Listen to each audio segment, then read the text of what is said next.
تو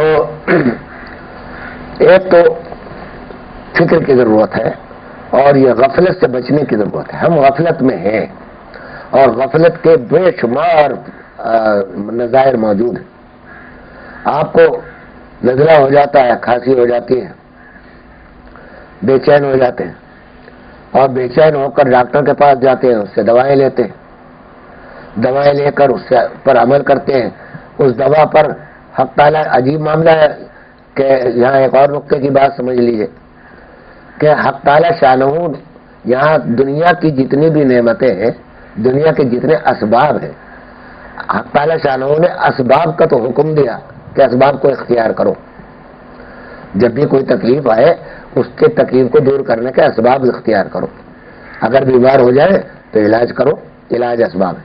لیکن اس پر یہ وعدہ نہیں فرمایا کہ ہم ضرور تمہیں صحت دے دیں گے, شفا دے دیں گے اس علاج سے. یہ وعدہ کہیں نہیں ہے حدیث میں. سمجھا؟ یہ تو فرمایا کہ جس مریض کے ہر مرض کی دوا ہے, ہر مرض کی دوا پیدا کی ہے. حدیث میں فرمایا تعالی شان کہ ہر جہاں مرض آیا تو مرض کو بغیر دوا کے نہیں چھوڑا اللہ نے. اب انسان ہے وہ دوا تلاش کرتے ہیں, اس کی تدبیریں کرتے ہیں, لیکن یہ کہیں نہیں فرمایا, کسی حدیث میں نہیں, کسی قرآن میں کہیں نہیں کہ تم اگر کوئی سبب اختیار کرو گے تو ہم ضرور اس پر اپنا یہ ثمرہ اور یہ نتیجہ مرتب کریں گے کہ تمہیں صحت ہو ہی جائے گی. کبھی ہوگی کبھی نہیں ہوگی. جب ہمارا دل چاہے گا ہم صحت کا پھل دے دیں گے, جب ہمارا دل چاہے گا ہماری حکمت ہوگی تو نہیں دیں گے. تم دوا کرتے رہو, صحت نہیں ہوگی. اس کا کوئی وعدہ نہیں. لیکن آخرت کے معاملے میں عجیب بات ہے کہ ہر سبب کا ثمرے کا وعدہ کیا ہے کہ تم یہ سبب اختیار کرو گے تو یہ ثمرہ ملے گا, اور ہم وعدہ کرتے ہیں کہ ہم دیں گے. سمجھے آپ؟ اب یعنی یقینی ہو گیا کہ کوئی تکلیف آئی, آخرت کی کوئی کمی ہوئی تو اس کا جو سبب آپ نے اختیار کیا, جو سنت اور احادیث سے ثابت ہے, اور اپنی مرضی سے نہیں کیا, بدعات میں مبتلا نہیں ہوئے, وہ سبب اختیار کیا جو رسول کریم صلی اللہ تعالیٰ علیہ وسلم کا ارشاد فرمودہ ہے یا ہمارے بزرگوں کے اسلاف کی سنت رہی ہے, وہ بھی اسی پر عمل کرتے تھے.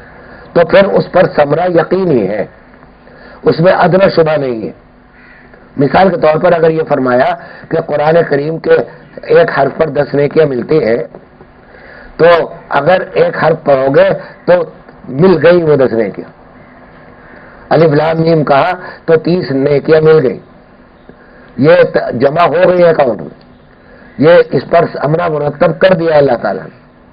تو عجیب معاملہ ہے کہ دنیا کے اسباب کو اختیار کرنے پر تو کوئی وعدہ نہیں ہے کہ ہم تمہیں وہ دیں گے یا نہیں دیں گے, لیکن آخرت کے اسباب جب بھی اختیار کرو گے تو ہم اس کے اسباب پر اپنا ثمرہ مرتب فرمائیں گے.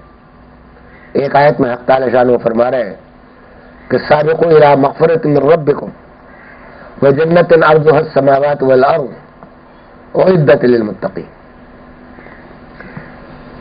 اللہ فرما رہے ہیں کہ تم ایک دوسرے کی حرص کیا کرتے ہو, ایک دوسرے کے ساتھ مسابقت کیا کرتے ہو, کمپٹیشن میں کرتے ہو, بازار میں بیٹھتے ہو تو ایک برابر والی دکان اگر زیادہ وہ چل رہی ہے تو آپ اس سے اس مال کی قیمت کم کر کے اپنے طرف گاہکوں کو لانا چاہتے ہو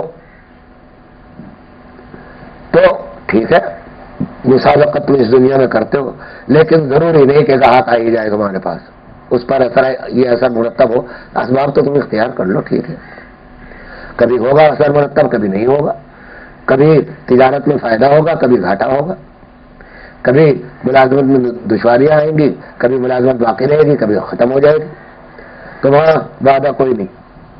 اور یہاں یہ کہا جا رہا ہے سابقوا الی مغفرۃ من ربکم کہ تم سبقت کرو کس چیز کی طرف, مغفرۃ من ربکم, اپنے رب, ربکم فرمایا. یہ ایسا پیار کا خطاب ہے کہ ہم تمہارے رب ہیں, تمہاری تربیت کر رہے ہیں, تمہارے بہت خیر خواہ ہیں, تمہارے ماں باپ بھی اتنے وہ تمہیں نہیں چاہتے جتنا ہم تمہیں چاہتے ہیں, تو اپنی مغفرت کی طرف آؤ, مغفرت کی طرف دوڑو, ایک دوسرے پر سبقت کرو, ایک دوسرے پر کمپٹیشن میں آؤ کہ یہ ہے کمپٹیشن کا مقام, کمپٹیشن کی اصل جگہ یہ ہے کہ یہاں آؤ اور دیکھو کہ کہاں کیا ملتا ہے، اور وہ ملنا یقینی ہے۔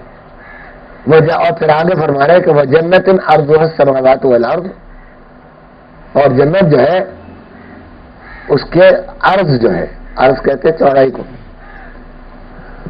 تو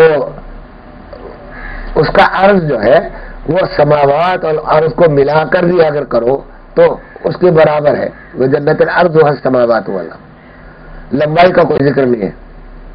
لمبائی کتنی ہوگی؟ جب سارے آسمان آ گئے، ساری زمینیں آ گئی، ساری کائنات آ گئی، تو اب اس کی لمبائی کیا ہوگی وہ تو اللہ کو معلوم۔ تو اتنی بڑی جنت جو ہے وہ تم اب یہ کیوں کہہ رہے ہیں کہ اپنے مغفرت کی طرف دوڑو؟ یہ بالکل اس کی مثال بالکل ایسی ہے، ایک نافرمان بیٹا جو آپ سے گستاخی کر رہا ہے اور اپنی کسی بیماری کی وجہ سے کر رہا ہے یا کسی دباؤ کی وجہ سے، اول تو غصہ آتا ہے باپ کو، لیکن جب غصہ کر کے تھک جاتا ہے تو شفقت آتی ہے، اور شفقت کے ذریعے وہ یہ کہتا ہے کہ دیکھو بیٹا میں تمہارا باپ ہوں، اور یہ میں تمہیں بتا رہا ہوں کہ تم ایسا کر لو کہ مجھ سے معافی مانگ لو، میرے پاس آ جاؤ، مجھ سے طریقے سے بات کر لو، پھر میں تمہیں کیا دوں گا۔ پھر آگے ایک انعام کا اعلان کرتا ہے کہ میں تجھے فلاں چیز دوں گا، فلاں دوں گا، تمہیں یہ ملے گا۔ تو اب اللہ تعالیٰ کہہ رہے ہیں کہ تم غفلت میں پڑھ کر اب کیوں ناراض کرتے ہو ہمیں ناراض نہ کرو، مغفرت کی طرف آ جاؤ، جھک جاؤ ہمارے سامنے۔ ہمیں مغفرت کرنے کا شوق ہے، جو آدمی مغفرت مانگتا ہے ہم اس کی مغفرت کرتے ہیں، اور وہ اس کا وعدہ بھی کیا ہے کہ جب بھی مغفرت مانگو، غفور الرحیم بھی اپنے آپ کو کہا ہے، اور پھر یہ بھی فرمایا ہے کہ عجیب انداز میں وہ فرمایا ہے کہ آخر ہمیں کیا ملے گا تمہیں دوزخ میں ڈال کے تمہیں سزا دے کر۔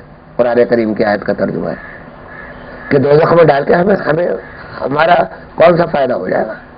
یہ بالکل ایسا ہی ہے کہ بیٹے کو مار کے آخر ہمیں کون سا کوئی فائدہ ہوگا کہ ہمیں تکلیف بھی ہوگی دل کو کہ ہم نے اپنے بیٹے کو اس طرح مارا، لیکن مارنا ضروری بھی تھا کیونکہ وہ مارے بغیر سنبھلتا بھی نہ۔ تو اس واسطے مارتے بھی ہیں، تکلیفیں بھی دیتے ہیں، سمجھاتے بھی ہیں، پیار سے بھی سمجھا رہے ہیں، سزاؤں کا ذکر کر کے بھی بتا رہے ہیں۔ تو آگے فرما رہے کہ یہ جنت اتنی بڑی ہے، تم مغفرت کے آ جاؤ گے تو پھر اب سن لو کہ جنت ہم نے کیوں بنائی ہے، وہ عدت للمتقین۔